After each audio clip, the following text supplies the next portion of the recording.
Yeah, so here we are with the Center of Earth Education and Learning. It was long mentioned, and it is the speaker series live. And we wanted to focus in the Center of Earth Education and Learning on Galactic Education. What is that?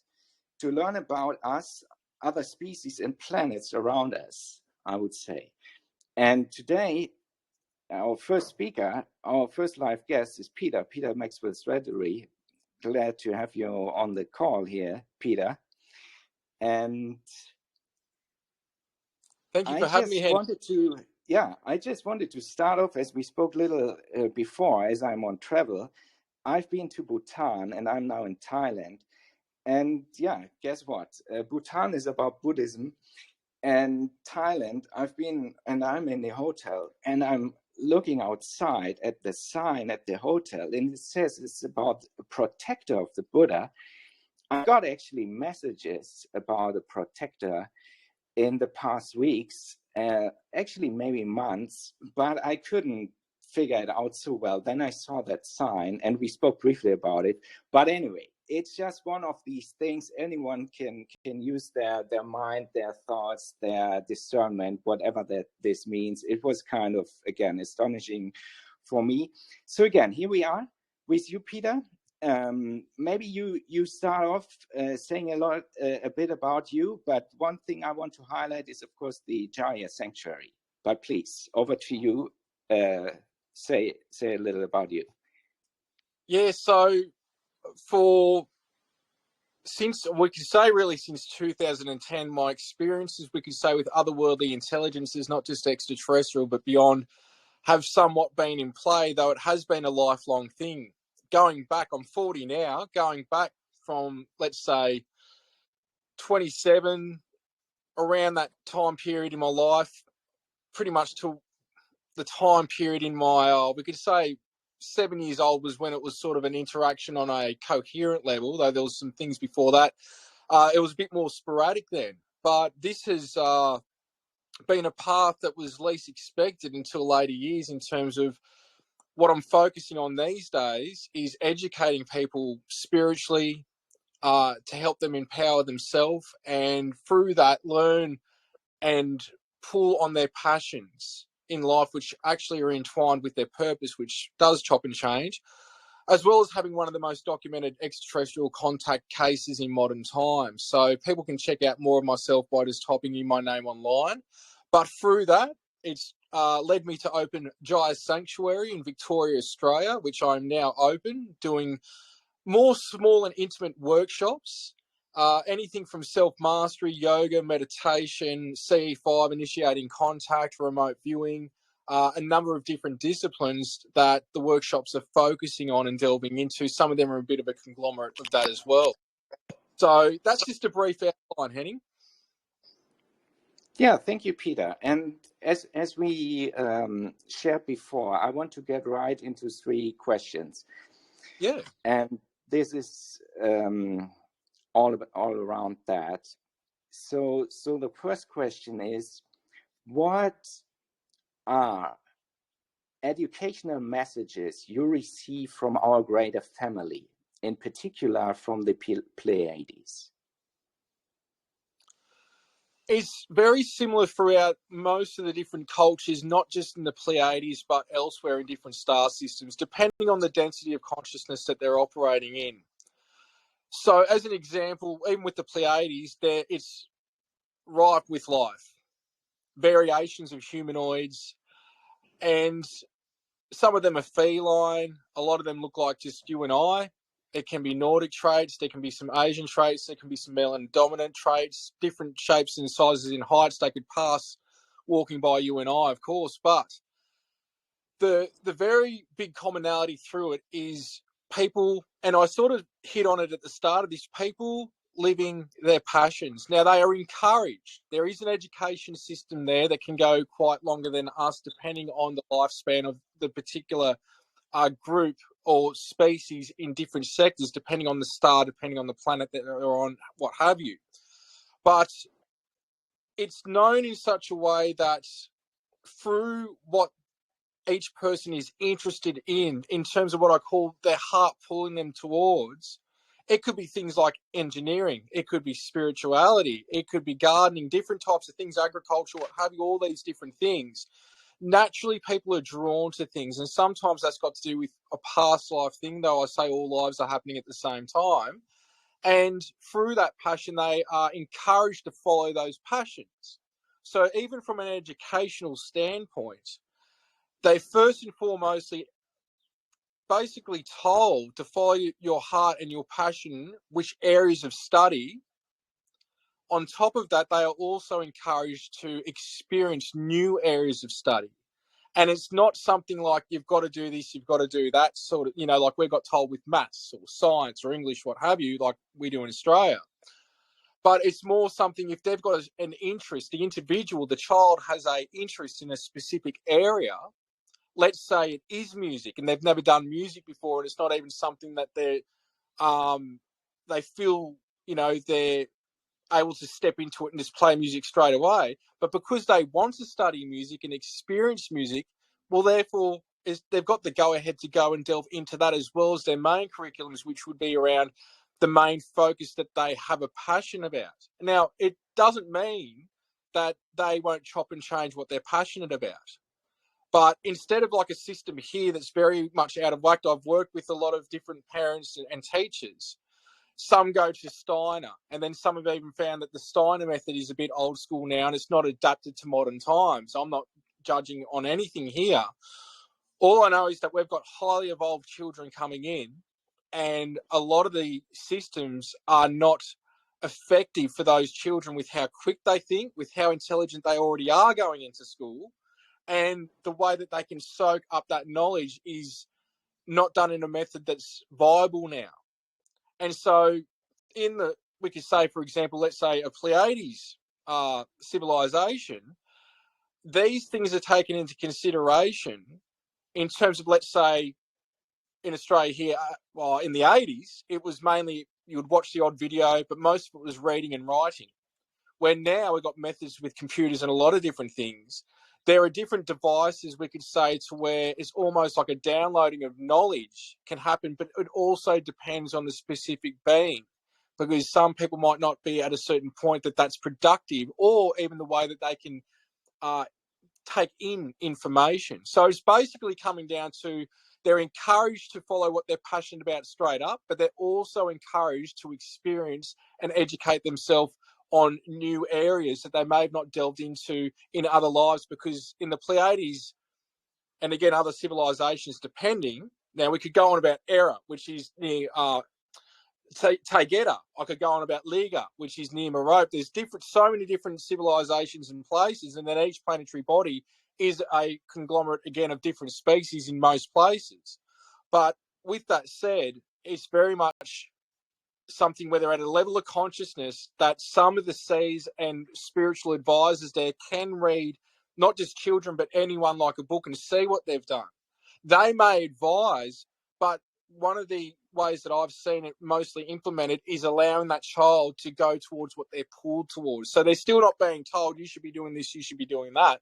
What are you intuitively drawn to do and experience? And through that, they can contribute to that civilization. Oh, thank you, Peter. I think you almost covered the second question. So I wanted to ask, how do they in the Pleiades, or let's what you touched upon, maybe expand that if we want to highlight something from other civilizations, how do they support children to recognize their soul? Is there something maybe you want to add or maybe expand a little? I think where I will expand is, how would I explain this the best that I can? You're dealing with levels of consciousness that have surpassed us, and a lot of them are actually our future offspring, we could say, on a galactic level, which is weird enough for some. And it does go back to Illyrian heritage that also goes what I call from a light blueprint level. So once people get to a specific level that they can read from the light blueprint, which is the light structure of this physical reality, the light essence. Now, that comes from sound, and that sound comes from consciousness, but they're all intertwined. You could mix them up any way that creates physical matter. But in that, it's not like a system where you've got to work so hard just to make ends meet. The basic necessities are provided for everyone, and everyone has a chance. Now, it doesn't mean it's like a communist way either, that everyone's equal. There is the equal aspect that everyone is equals, but you still can thrive in different ways from what you earn, from how much energy you put into something. So there is different forms of galactic trade, but what it comes down to is first and foremostly making sure that the civilization, the citizens, have a roof over their head. They have food. They have clothes, the basic necessities and bills. Everything's just taken care of. But again, they're operating with free energy.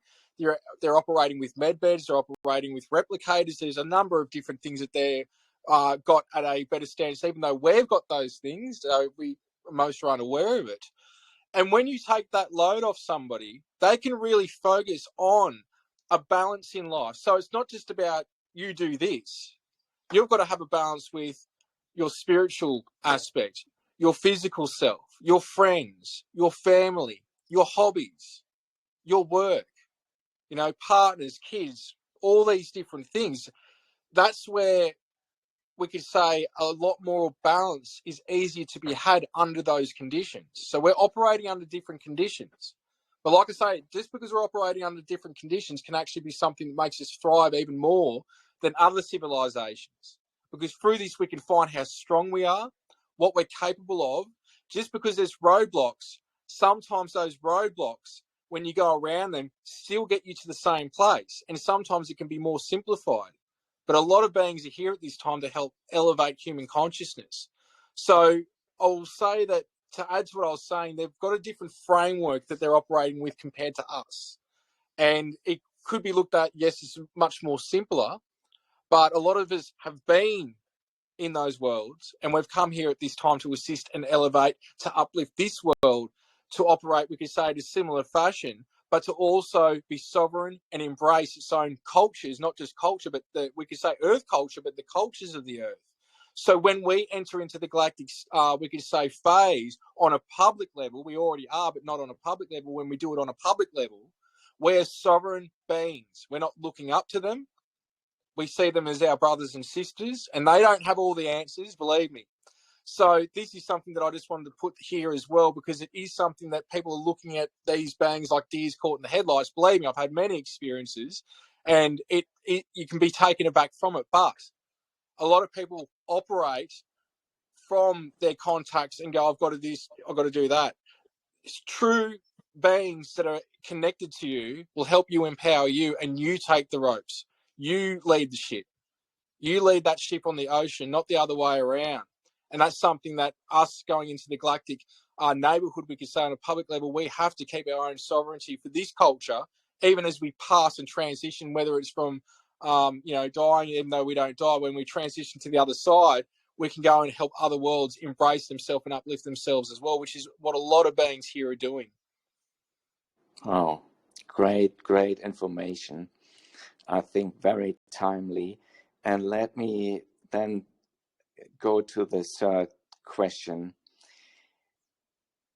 But you also touched upon that already. Nonetheless, the question is to learn more about our multidimensional aspects. What suggestions do those civilizations have for humans? So there is many different ways. There is their own forms, we could say, of yoga, of meditation, mindfulness. We could also say learning the mechanics of as without, so within, and so within, so without, as above, so below, and vice versa. In terms of some of these beings are able to, not all, depending again on the frequency. In some cases, we could say most, if not all, could be doing things such as telekinesis, levitation, bilocation, using, I'll put in terms of chi, energy, having chi balls, being able to manipulate things with chi balls, whether it's, we could say, hitting things with an energetic hit, or destroying different types of objects, or we could say other beings. With this comes great power. This is the thing. to earn these things means that you have to be at a high state of consciousness. And with a high state of consciousness, you're not going to misuse these types of powers. So much like the ancient masters and teachers we hear about here with what they can do, whether it's like Padmasambhava, who could put his hand or feet in stone, who attained the rainbow body, which the rainbow body is being taught in 13 different star systems. We could go into the Merkaba teachings. There's a whole plethora of different things. The bottom line is, it's again, depending on where that civilization and depending on where the individual in that civilization, one, is wanting to go, and two, what they are capable of at the level that they're at. Now, we could say anybody can do anything, because I know that for me, I believe that anybody can achieve any form. It comes down to discipline, and that is one of the main keys, is the discipline that each individual has when they pursue these practices. There's great teachers in these worlds, but let's bring it back to this world. There's great teachers in this world. And whether it's through research, whether it's through reading, whether it's attending, it could be ashrams or temples or sanctuaries or whatever, you let your heart pull you and follow that again towards a teacher that's helping you empower yourself. But also acknowledge, I feel with most people that are doing this, they are also teachers, if not all beings in some way, whether it's very minimal, to their brothers and sisters, to their parents, to their children, to their fellow human.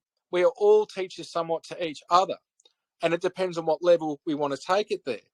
So there can be these things come on overnight, we could say, depending on where we are energetically within the galaxy too, which we hear about the new Earth, or this next cycle of ascension that we're going into that happens in the Yugas, or every 25 plus thousand years.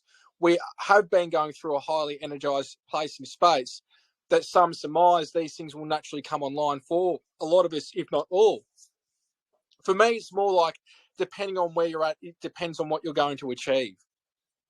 So ascension is for everyone, but there is raising your frequency. There is going to a new Earth. There is completely going to a different realm. There's the Merkaba ascension, and what I say is entwined with it on another level is the rainbow ascension. This is where, even with light beings, they may be in an ascended state, but you don't reach full-blown ascension until you, we could say, tap into your shapeless, unbounded form. That's nor light, that's nor vibrational sound, that's nor matter. It is, we could say, absorbed into source and all that is, and you can divide off from a cell, like a cell divides in two, and you can choose to create your own universe with its own planes of existence. It's the very deep esoteric type of stuff I go into, but also you can choose to be of service to others purely in this universe, in this God that we are experiencing right now. And so it really depends on where people are at. And like I say, if people don't ascend to a certain level now, it may not be their time. It doesn't mean that they're not worthy, but on their individual journey, they're going to raise their frequency at the very least. So to me, it's a very individual thing, but it's also us as a collective experiencing itself, being one consciousness interfacing with itself, that we've got different pinpoints of awareness experiencing itself. And of course, everything has to be at slightly different levels. So it is a very individual thing, but it does come down to discipline, doing the inner work, whether it's reading books, watching videos, doing courses, whether in person or online, visiting different master teachers or absorbing master teacher teachings that reawaken the master within you. This is very much how it's done on the other worlds. Yes, some are naturally gifted with certain abilities. They might be able to do telekinesis, but they might not be so good at their inner vision or psychic abilities in terms of being able to read another or pull in information from the ether. Then you've got people that can do that, but they might not be able to do telekinesis and other things. But as you go up the chain, you start to master the different aspects of ascension. So it's very similar to here, but again, because they're operating in a different frequency, a lot of the souls that are experiencing those realms or planets and places have done a lot of the work that they're ready to experience that. That's why they're there as well. But they're very highly evolved souls to take it to the next level. Doesn't mean that we're not all highly evolved souls at the cell of God's body aspect. Like I say, we all the cells of God's body, but it's a very individual thing that is it's got a component of a catch-22 of it also being a collective thing as well. So one side of it, you got the individual aspect. The other side, you got you playing your part in the collective through doing what your passion and through that your purpose is, which does chop and change throughout cycles within your existence, depending on where you are. So yeah, I know that's a bit of a long way to explain it, but it is very multifaceted. Yeah, let's leave it like that for now. Still, let me ask if you would be available, if possible, at some moment again for an interview at some moment in the near or further future. Yeah, hit me up, Henning. Yeah, we can sort something out. Just make our schedules mesh and we'll work something out, mate. Thank you. And then finally, how to get best in contact with you. I mean, you wrote books, you have this sanctuary open, there are videos online. What is maybe the best website or other things to get in touch? Probably Jaya Sanctuary, which is Jaya Sanctuary.com. Okay, perfect. Well, Peter, again, thank you very much. It was a pleasure to speak with you, and well, hope to speak with you again and visit you also at some moment. Though this time I made it to Thailand, I've never made it to Australia. I'm sure many others also haven't, but it would be wonderful. In any case, thank you so much. Many blessings and thanks, Henning. No worries.